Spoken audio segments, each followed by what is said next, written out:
They didn't love you the way you needed, but they loved you the only way they could. And that's what makes it so hard to see. Because the way they love looks like distance. It looks like silence. It looks like rejection. But underneath all of that is someone who's terrified. That love will take them apart. So instead of reaching for you, they reach for control. Instead of opening their heart, they manage their fear. And instead of saying, I love you, they pull away, hoping you'll still feel it somehow. This is what it looks like when the avoidant tries to love you. The only way they know how, the only way they learned love. Love, for the avoidant, was never soft. It wasn't safety. It wasn't warmth. It was a test, a constant readjustment, a survival skill. As children, they learned that closeness came with a cost. That affection meant expectation. That being seen meant being controlled. And so, they adapted. They learned to withdraw when they were scared. They learned to stay quiet when they were hurt. They learned that independence was safer than intimacy. So when you met them, you met someone who equated love with risk. They didn't trust peace. They didn't believe safety would last. They looked at your consistency, and their nervous system said, be careful.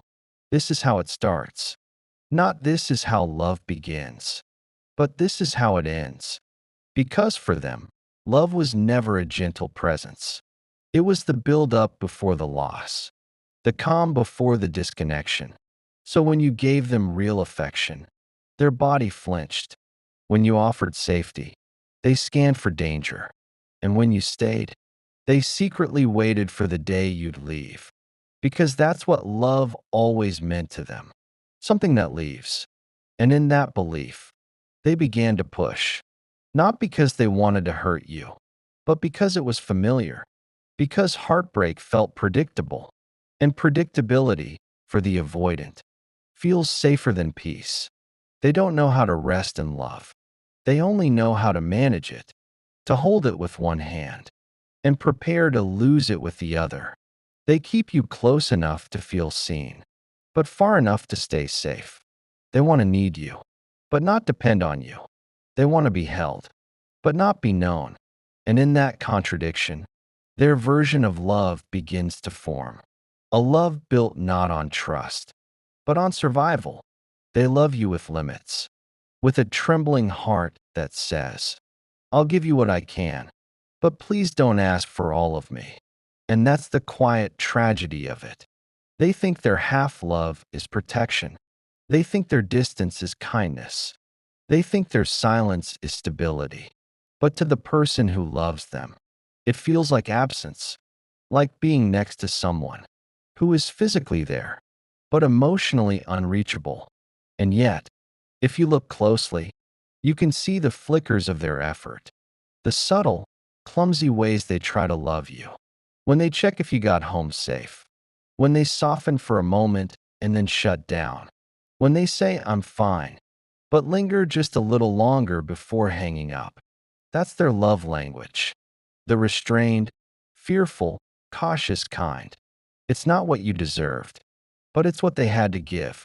Because until they unlearn their past, they'll keep mistaking protection for love and distance for safety. The distance that feels like control. They don't call it control. They call it space. They call it needing time to think. They call it being independent. But what it really is protection, not from you, but from the parts of themselves that wake up when someone gets too close. Because when love starts feeling real, their nervous system doesn't register safety. It registers danger. The closer you get, the louder the alarm inside them becomes. And so, they reach for distance. They build space like it's oxygen. They use silence as a way to breathe again. You think they're trying to punish you, but in their mind, they're trying to survive you. Because love, to them, isn't about being held. It's about being safe enough not to need to be. They think, if I keep some space between us, maybe I won't disappear in you. If I don't depend too much, Maybe I won't be disappointed. If I leave first, maybe I won't be left. And so their love becomes a quiet push and pull, a dance between wanting you and fearing you. One moment, they lean in. Their eyes soften, their voice lowers. You feel them present, right there with you. Then suddenly, they're gone. Emotionally, energetically. Something you said, something too kind, too close, too vulnerable. And their body shuts down. They withdraw, not to hurt you, but to reestablish their sense of control. They need to be in charge of how much they feel, how much they reveal, how much they risk, because underneath that control is a deep, unspoken fear that if they let go even a little, they'll be consumed. You might notice it in small ways. They flinch when you say, I miss you. They avoid eye contact when you ask, what's wrong? They go silent right after a deep, intimate moment. That silence isn't rejection, it's regulation. It's how they come down from the intensity of connection that their body isn't used to holding. And in that quiet, you start to spiral. You start to wonder if you did something wrong, if you were too much, if you said the wrong thing. But the truth is, you didn't. You were simply real. And real triggers the avoidant more than rejection ever could. Because rejection is familiar, distance is known, but intimacy, that's foreign territory. So when you show them love that's steady, consistent, patient, they don't know where to put it. They don't know how to rest in it. So they do the only thing they've ever done. They retreat. To you, it looks like punishment. To them, it feels like oxygen. And that's the heartbreak of loving and avoidant. You're constantly made to feel like you're asking for too much, when all you're asking for is connection. But to them, connection feels like losing control, and losing control feels like death. Because when they were small, control was all they had.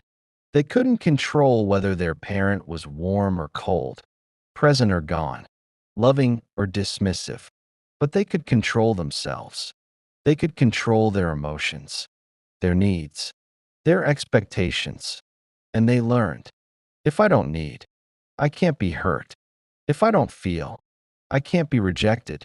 So now, as adults, they repeat that same pattern in love, not because they want to, but because it's all they know. Distance becomes their safety blanket. It's not that they don't want closeness. They crave it, but in doses they can manage. They'll come close, then disappear, then come close again, testing whether your love can survive the space they need to feel safe. And you, in your love, try to close the distance, to prove that you won't abandon them, to show them they can trust you. But what happens? The closer you move, the faster they pull back. Because to them, proximity feels like pressure, and pressure feels like danger. They want the safety of love, but not the surrender of it. So they build this quiet illusion. I'll love you from afar. I'll care about you, but I'll never rely on you. I'll share parts of me, but never the whole. And somehow, they convince themselves that this is love. Safe love, controlled love, manageable love. But love that's managed isn't love that's lived. You can't ration intimacy and still expect to feel whole.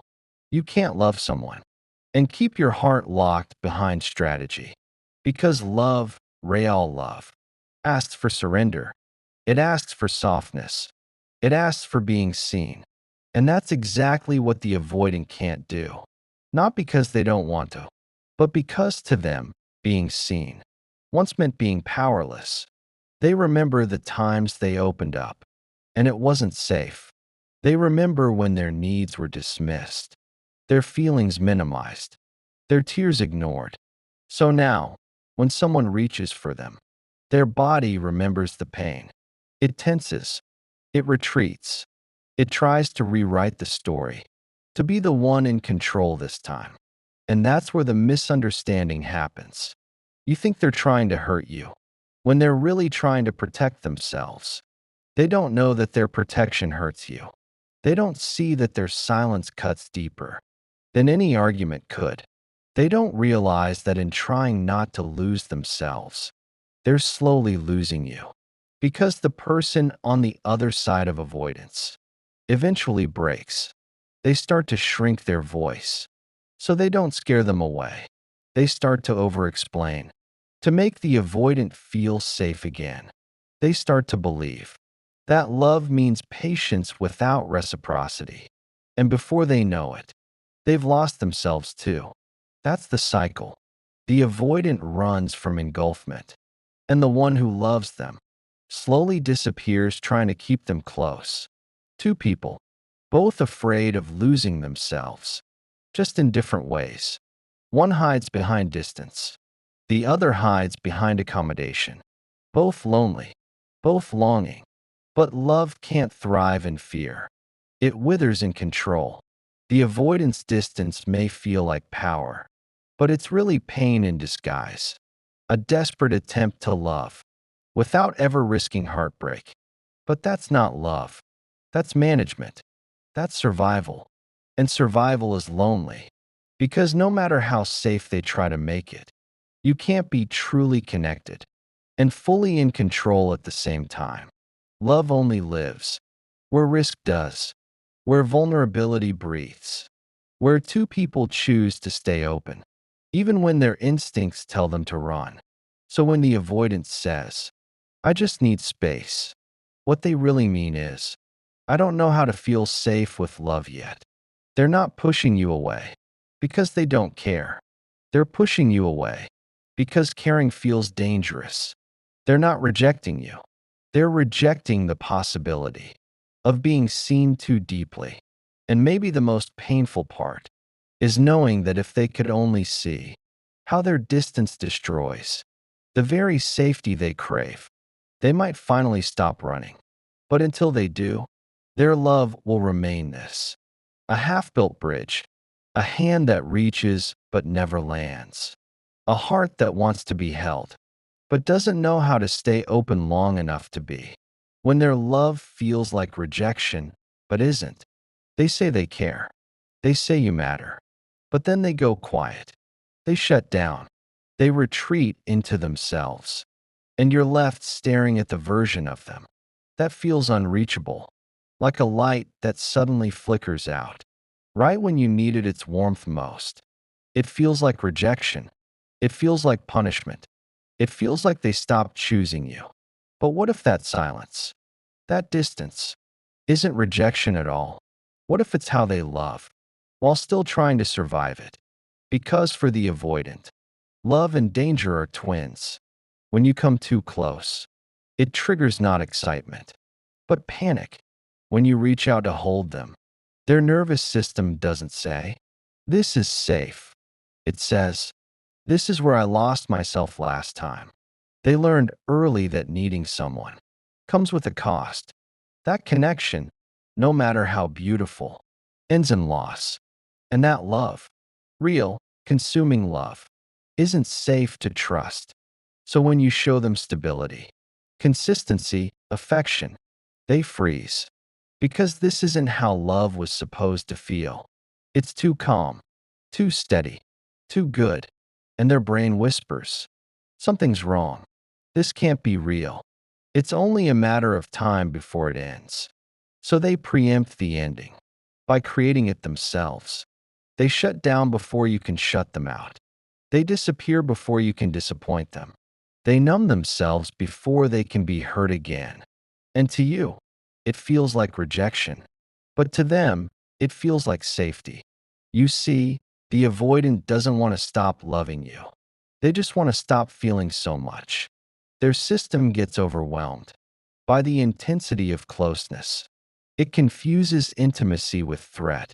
It interprets your love as a loss of control. So they back away, not because you're too much, but because your love asks them to stay in a feeling they've never known how to hold. To you, that distance feels cruel. It feels cold. It feels like they don't care. But in their own way, It's how they're trying to protect the bond. They believe that space will keep things from falling apart, that if they take a step back, they'll regain balance. That love can only survive if they don't drown in it. They think, if I don't get too close, I can't lose myself. If I don't depend on them, I can't be disappointed. If I stay a little distant, maybe I'll be safe. But love built on self-protection isn't love that breathes. It's love with a filter. Love that passes through fear before it ever reaches you. And that's why it hurts so much. Because you can feel their love, but you can't reach it. It's always half there, always restrained, always conditional. They say, I love you, but their actions whisper. From a distance, they hold your hand, but only for a moment. Before letting go, they listen when you talk, but you can tell. Their mind's already halfway out the door. You can feel them loving you, but only as much as they can handle it, never as much as you deserve it. And still, you stay, because every time they soften, every time they let their guard down even a little, you see the person beneath the avoidance. You see the tenderness, the vulnerability, the scared little child who never learned what safe love feels like. You see their effort, clumsy but real. You see the way they try to love you, in the only language they know, withdrawal instead of words, silence instead of confession, distance instead of reassurance. And sometimes, you convince yourself that it's enough. Because even though they're distant, you know they care. You know they love you, just not in the way you need. So you adapt. You make yourself smaller. You stop asking for too much. You stop reaching out when they pull away. You teach yourself that love means waiting. That love means patience. That love means earning their closeness. And without realizing it, you start to abandon yourself, the same way they abandoned themselves long ago. That's what this dynamic does. It teaches two people to disappear. One hides behind independence. The other hides behind accommodation. Both starving for intimacy, but terrified of what it might cost. It's easy to mistake their withdrawal for rejection, but what it really is fear. Fear of needing you too much. Fear of being known. Fear of being seen as weak. Fear of being left again. To the avoidant, needing someone feels like a threat to their survival. Because once upon a time, they did need someone, and that need went unanswered. Maybe it was a parent who was too distracted, too overwhelmed, too emotionally unavailable to notice. Maybe it was a caregiver who told them to stop crying, or be strong, or figure it out yourself. And they did. They learned to figure it out alone, to hide the tears, to pretend they didn't care, to call their loneliness independence. And that child grew up into someone who can handle everything, except love, because love requires need, and need requires trust, and trust requires surrender, and surrender is the one thing they can't do. So they love from behind a wall. They keep one hand on the exit. They give you just enough to stay, but never enough to rest. They'll say things like, I'm just not good at emotions, or I need a lot of space, that's just who I am, or I don't know why I pull away, I just do. And you try to understand. You tell yourself it's not personal. You tell yourself they just need time. You tell yourself love can fix this. But love can't fix what someone is still defending against. You can show them safety, but you can't make them feel safe. That's something they have to allow. Because until they realize that their distance isn't control, it's fear disguised as strength, they'll keep choosing it.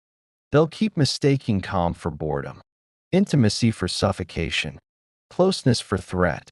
And the tragedy is, they truly believe they're protecting you from the chaos of their emotions, protecting you from their shutdowns, protecting you from the version of them they don't know how to fix. But what they don't see is that their silence hurts more. than their brokenness ever could. You never needed them perfect. You just needed them present. You never asked for control. You asked for connection. You never wanted distance. You wanted depth. But to the avoidant, those things feel the same. Depth feels like drowning. Presence feels like exposure. Connection feels like losing control. And so they love you, the only way they know how, by holding back, by loving you safely, quietly, from behind the wall that keeps everyone out, even themselves. They don't realize that what they call safety is really self-abandonment, that what they call not being needy is really being numb. Because when you've spent a lifetime avoiding pain, you forget that you've been avoiding joy too. And maybe that's the saddest part. Not that they reject your love, but that they never truly feel it. They stand in the doorway of intimacy, close enough to taste it, but too afraid to step inside. They say they want connection, but only if they can control it. They say they want closeness, but only if they can keep one foot outside. They don't understand. That love can't be experienced halfway. That safety doesn't come from distance. It comes from presence. Until they learn that, every time they love, it'll feel like rejection.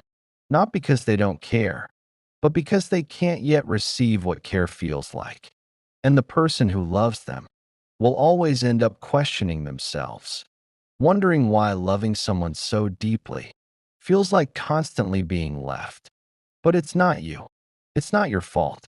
It's not that you were too much. It's that they never learned that love and safety can exist in the same room. And until they do, they'll keep mistaking peace for boredom, closeness for control, and love for danger. The moment they start to feel safe, and why it scares them even more. Something strange happens when the avoidant starts to feel safe. They don't relax. They panic. Because safety, for them, has never been quiet. It's been conditional. It's been earned. It's been something they've had to perform for. And when you offer them love that doesn't require performance, their mind doesn't say, finally. It says, this can't be real. When love doesn't come with chaos, they can't find the edges of it. They don't know how to measure it. They don't know how to trust it. They're used to earning affection, to chasing validation, to working for crumbs. So when love comes freely, it feels suspicious, unstable, almost threatening. You say, you don't have to prove anything.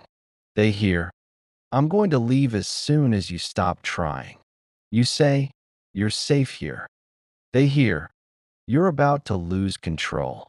Because in their world, love without struggle isn't love. It's danger in disguise. So they flinch at peace. They misinterpret calm as distance. They start fights just to feel familiar again. Because conflict feels safer than comfort. Chaos reminds them they're still in control, that they can predict the ending, that they won't be blindsided by love turning on them again. When you hold them gently, their nervous system screams. This is the part where it all goes wrong. They'll say things like, I don't know why, but I'm losing interest. Or, it just doesn't feel the same anymore. But what they're really saying is, I'm finally safe, and it's terrifying me. Because safety exposes what distance once protected. Their fear of being fully seen. And being seen means being known. And being known means being vulnerable. To them, that's the most dangerous thing of all. When they were little, the moments they felt most seen were often followed by disappointment or withdrawal. A parent smiled, then got angry. A caregiver hugged them, then disappeared. Love came with conditions. Warmth came with cost.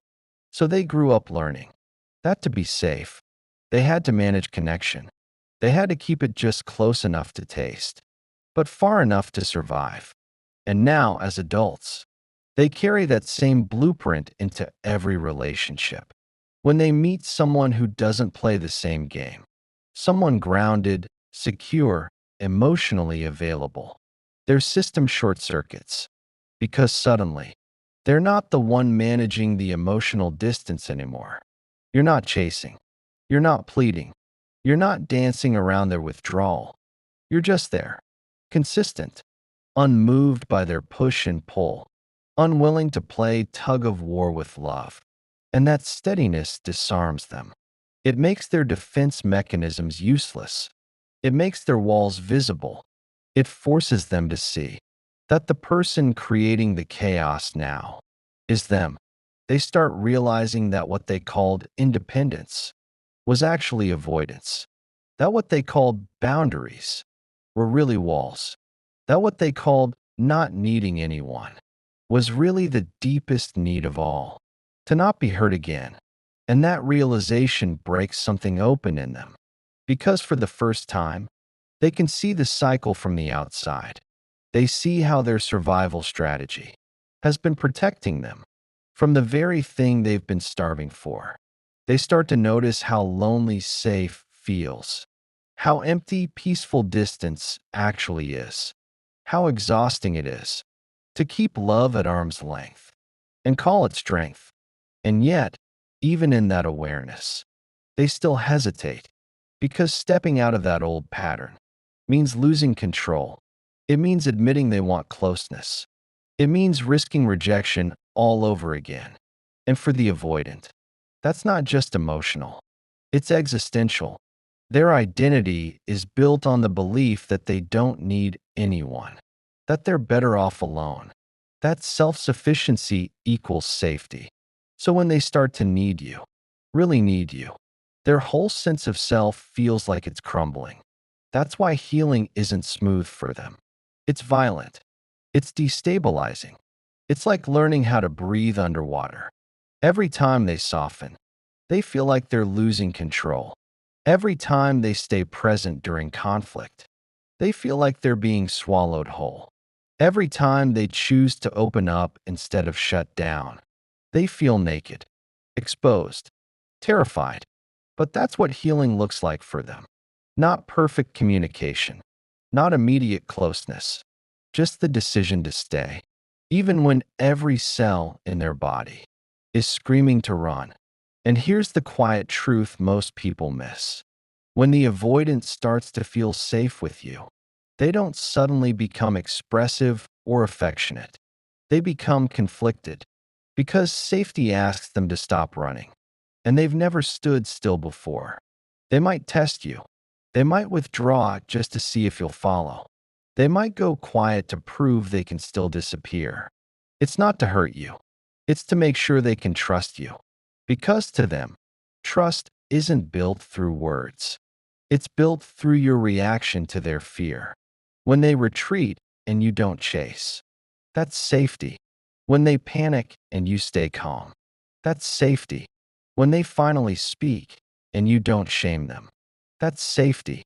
Safety isn't created by what you say. It's created by what you don't abandon. And when the avoidant finally realizes that your presence doesn't threaten their freedom, it expands it. Something shifts inside them. The same walls that kept them from love start to feel heavy. The silence that once protected them starts to ache. The independence they were so proud of starts to feel lonely. That's when they begin to see that control isn't safety, it's isolation. That distance doesn't protect love, it drains it. That every time they pulled away to feel strong, they were really just abandoning the connection they secretly wanted to believe in. And that realization is where their healing begins. Not with grand gestures, not with promises, but with one small, terrifying moment where they stop running. They take a breath. They let you in a little more than before. They say what they really feel, even if their voice shakes. And in that moment, for the first time in a long time, they don't just love you. They let themselves be loved back. The quiet return to themselves. There comes a point in every avoidance story when the running stops meaning anything, when the distance stops feeling like freedom and starts feeling like grief, when the silence they once called peace starts echoing too loudly to bear.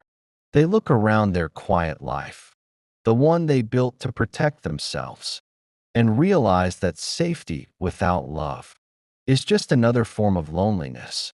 They start to see the cost of control, the birthdays missed, the relationships faded, the tenderness never explored.